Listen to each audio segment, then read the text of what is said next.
Por que que a energia elétrica é tão cara no Brasil? Não deveria ser, né? A gente tem uma matriz energética baseada em fontes limpas, fontes renováveis. Mais de 60% da energia gerada no Brasil, na eletricidade, vem da água, né? São as hidrelétricas, enfim, grandes reservatórios. O problema é que as novas hidrelétricas, aquelas que a gente constrói para gerar mais energia, elas estão sendo feitas muito longe dos centros de consumo, né? Os centros de consumo principais estão São Paulo, Rio de Janeiro, Minas, e a região sudeste de uma maneira geral, onde estão a maior parte das indústrias e também as maiores cidades do país.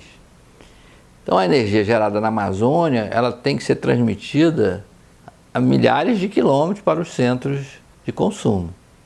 Com isso você tem uma perda na transmissão e também encarece, porque tem uma tarifa de transmissão que é mais cara. Mas não é só isso que pesa no preço que o consumidor paga pela energia elétrica. Se vocês pegarem a continha de luz, vocês vão ver que o imposto pesa muito. A energia elétrica é, na maioria dos estados, a segunda fonte de arrecadação de impostos. Ou seja, o consumidor paga por um bem essencial, né, por um item essencial, que é energia elétrica. Sem eletricidade, a nossa vida se transformaria num verdadeiro inferno. Pergunta a alguém que vive sem eletricidade se ele gosta de viver assim. Até a tribo indígena hoje quer ter um gerador lá para gerar gelo, né? Criar gelo, enfim, botar uma geladeira para funcionar, para ter um sinal de televisão, enfim. Sem eletricidade a vida fica muito desconfortável. Mas além do imposto e desses encargos que a gente tem pela transmissão de energia, né? E toda vez que a gente faz uma hidrelétrica nova, o preço tende a ser mais alto, né? Porque as hidrelétricas antigas já têm grande parte do seu investimento amortizado. Então, o custo dela de geração é muito mais baixo do que uma energia gerada numa nova hidrelétrica. Mas há também outros encargos que a gente não tem nem ideia de como é que aparece na nossa conta de luz. Um deles se refere ao subsídio que nós damos para aquelas regiões isoladas do Brasil. Na Amazônia, por exemplo. Se fosse cobrado ribeirinho exatamente o valor da energia, do custo da energia que ele consome, era quase impossível, ele não ia ter nenhum centavo para sobreviver, porque é uma energia caríssima.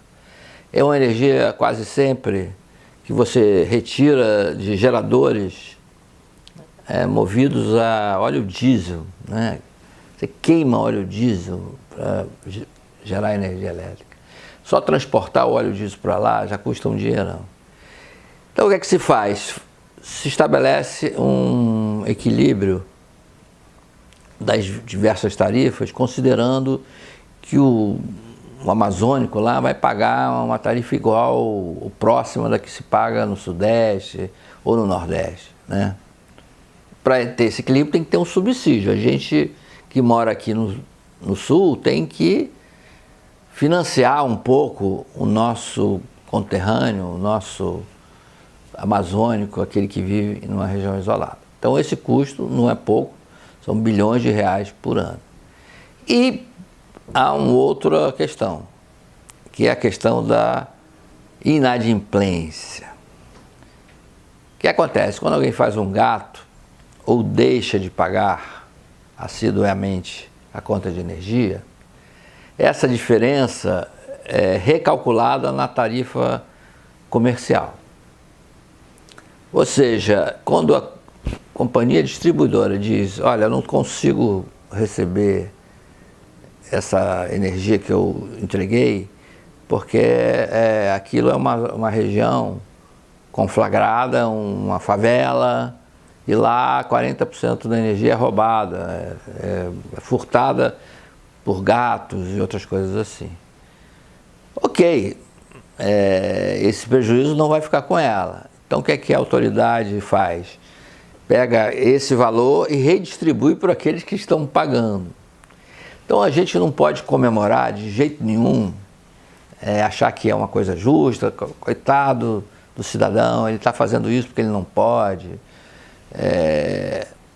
Além do mais, quando ele faz um gato, ele não está nem aí para poupar energia, né? Ele vai ligar tudo e não vai pagar mesmo. Mas isso é redistribuído por todos nós, sejam ricos ou pobres. Isso é redistribuído na tarifa que vai para o consumidor cativo, aquele que não tem jeito, não tem para onde correr.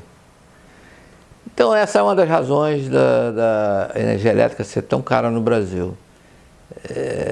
Bolsonaro diz que vai combater o crime firmemente, seja ele qual for. Então o furto de energia elétrica vai ser combatido, ou terá de ser combatido, se a gente quer reduzir o valor da tarifa de eletricidade no Brasil.